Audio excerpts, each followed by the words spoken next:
నమస్తే, నేను మీ కుప్ప పద్మిని. ఇన్నాళ్ళు మీ సపోర్ట్ ని నాకు అందిస్తూ, మీ ప్రేమని నాకు అందిస్తున్న ప్రతి ఒక్కరికి కృతజ్ఞతలు. ఇప్పుడు చూడబోతున్న ఈ వీడియో కూడా ఖచ్చితంగా మీకు ఉపయోగపడుతుంది.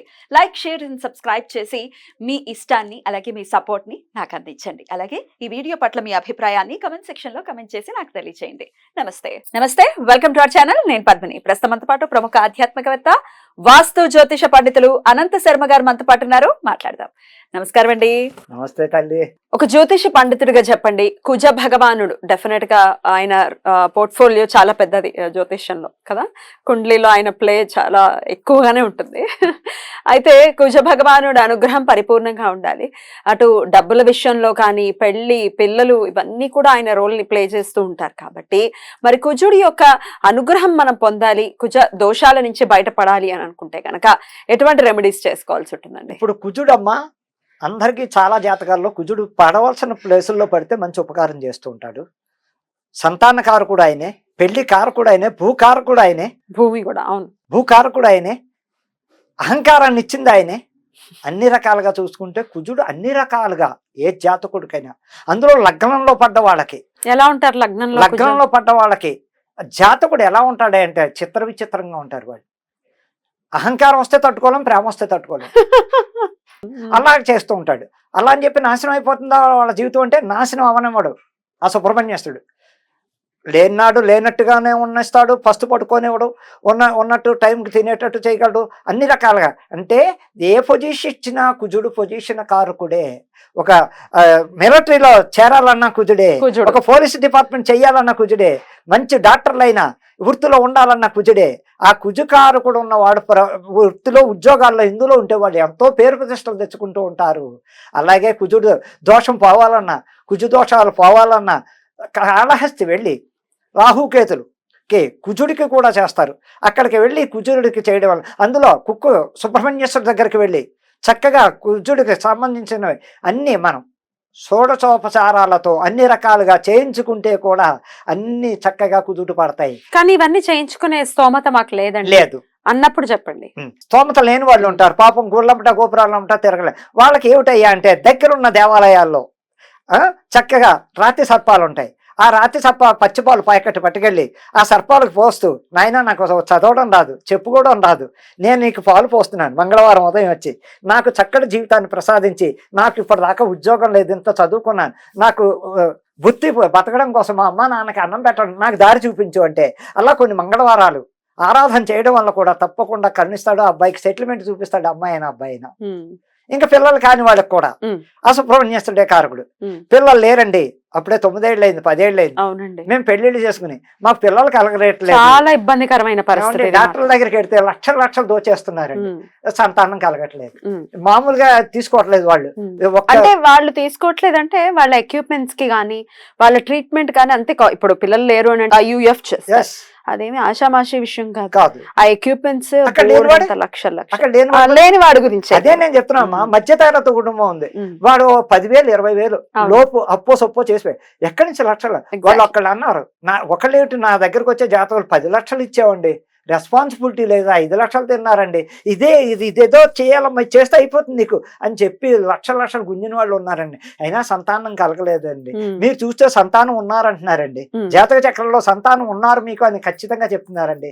అక్కడికి వెడితే సగం మంది డాక్టర్ల వల్లే మాకు ప్రెగ్నెంట్ అవుతుంది, కానీ సగం మంది డాక్టర్లు అన్యాయంగా లక్షలు దోస్తున్నారంటే దానికి కారణం ఎవరయ్యా అంటే ఈ కుజుడిని నమ్ముకుని ఆ జాతకులు, ఆ కుజుడు ఎంత నీచంలో ఉన్నాడా, దేంట్లో పడ్డాడు, శుభంలో పడ్డాడా, సంతాన యోగం ఉందా, ఉంటే ఏం చేసుకోవాలి దైవకంగా అంటే కారణం ఆ సుబ్రహ్మణ్యేశ్వరుని కొలుస్తూ ప్రతి మంగళవారం విడవకుండా ఇంట్లో వెండి సర్పం పెట్టుకుని, ఎవరు పిల్లలు లేని వాళ్ళు ఇంట్లో వెండి సర్పం పెట్టుకుని అమ్మాయి కూర్చుని శ్రద్ధాభక్తులతో సుబ్రహ్మణ్యేశ్వరుడి అష్టోత్తరం కానీ చక్కగా వేరే ఏదైనా చేసుకుంటూ ఆ పాలు పోస్తూ ఆ కప్పు పెట్టుకుని ఆ పాలు 3 సార్లు స్వీకరించి ఆ పాలునే బొడ్డు చుట్టూరా 3 సార్లు రాసుకోవడంలో అద్ది దానివల్ల.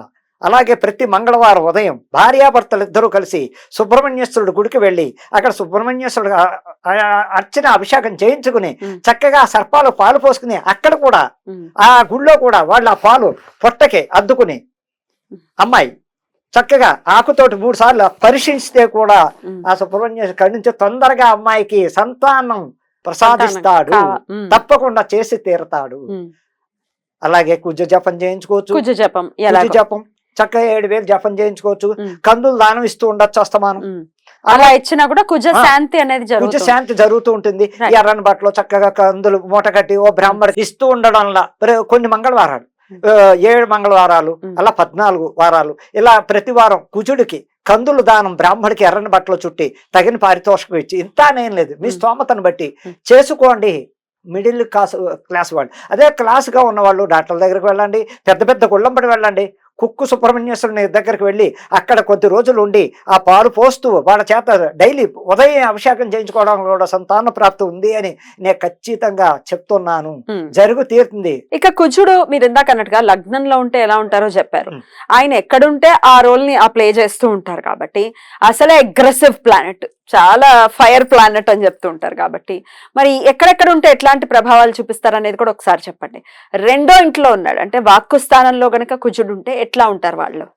ప్రవర్తన కరెక్ట్ గా ఉండదు. నీచభంగంలో పెడతాడు ఆ జాతకుడు.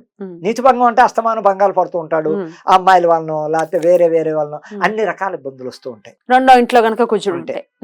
ద్వితీయ స్థానం మకరంలో అదే స్థానంలో 4th దాంట్లో కానీ 7వ స్థానంలో పడ్డా 4th స్థానంలో పడ్డా కుజుడు ఉపకారకారకుడు. మళ్ళా వీళ్ళకి అన్ని పొజిషన్లు ఇస్తాడు. చక్కటి ఆస్తిపరులు, చక్కటి భూకారకులు, మంచి పొజిషన్ లో ఉంటారు. 10 మందికి ఉంటే కూడా పెట్టే తత్వం కలిగిన వాళ్ళు అవుతారు. 4th 7th లో అయితే ఇంకా ఉండకూడని ప్లేసెస్ ఏంటండి? ఉండకూడని ప్లేసుల్లో లగ్నంలో పడితే ఏమిటంటే అంత మంచివాడు లేడు, అంత చెడ్డవాడు లేడు. లగ్నంలో ఏ జాతకుడికైనా లగ్నంలో కుజుడు పడితే అంత మంచివాడు ఉండడు, అంత చెడ్డవాడు. సడన్ గానే కోపం వచ్చేసింది, సడన్ గానే పాము బుస్సలు కొడుతున్న పాము అంటూ ఇది అవుతుంది. అలాంటి తత్వాలు జరుగుతుంటాయి. అంటే వాళ్ళు ఉపకారస్తులు కాదని కోపిస్తాళ్ళు. వాళ్ళతో స్నేహం చేయాలంటే కొంతమంది భయం. ఏ క్షణంలో ఎలా ఉంటాడో తెలియదు, ఏ రకంగా ప్రవర్తిస్తారో ఆడైనా మొగైనా సరే.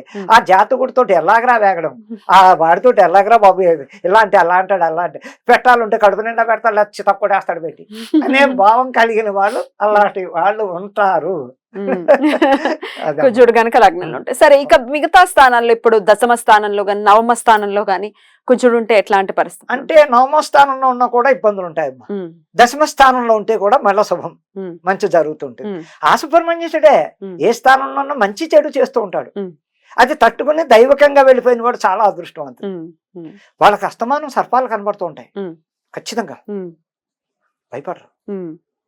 ఇలాగే పక్క నుంచి వెళ్ళిపోతుంటే దండం పెట్టుకుంటూ ఉంటారు. కొంతమందికి వేసిందంటే వదలదు, అలా నీచభంగం అంటారు. ఆ నీచల్లో పడ్డాడంటే కుజుడు. కానీ కుజుడు లగ్నంలో ఉన్న వాళ్ళకి అస్తమానం కల్లో కానీ బయట కానీ బ్రహ్మాండ జాతులు కనపడుతూ ఉంటాయి. వాళ్ళకి గండ అలా అని చెప్పి కల్లో పాములు కనపడుతూ ఉంటాయండి. దీనివల్ల మాకు చాలా భయం. కల్లో పాములు కనపడితే శుభమే కానీ అశుభం కాదు అని తెలుసుకోండి జనాలు, భయపడకండి. ఎదురొచ్చే గండాన్ని మనకు ముందు చూపిస్తుంది. ఎదురొచ్చే గండాన్ని పాము కల్లోకి వస్తుంది అంటే మనకి నష్టం కలిగించడం కాదు, మనకి నష్టం కలుగుతోందని ఎదురు ముందే మనకు చూపిస్తుంది. అది మనం అర్థం చేసుకుని పెద్దవాళ్ళ దగ్గరికి వెళ్ళి, ఓ జ్యోతిష దగ్గర, ఓ పండితుల దగ్గరికి వెళ్ళి ఏమంటే ఇలా జరిగిందంటే వాళ్ళు సరైన రెమెడీ చూపిస్తారు. భయపడకండి. పెడితే దానికి ఉన్న బలం ఎంత అంతే కాదు, కుజుడు కంట్రోల్లో ఉంటాడు. చాలా చక్కగా వివరించారండి. కృతజ్ఞతలు. నమస్తే.